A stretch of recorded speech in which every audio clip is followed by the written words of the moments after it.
on national level, ha? Kasi Oo. alam naman natin na, Nag-local naman siya eh. naging barangay captain ng matagal na Oo. panahon ng isang Attorney Vic Rodriguez.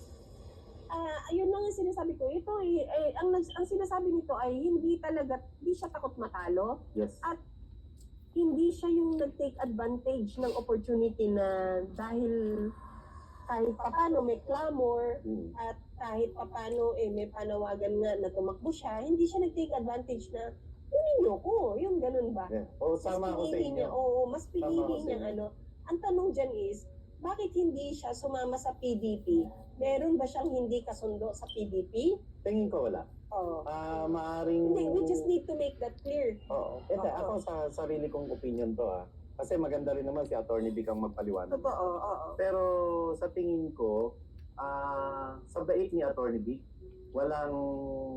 ang tao lamang na magagalit sa kanya yung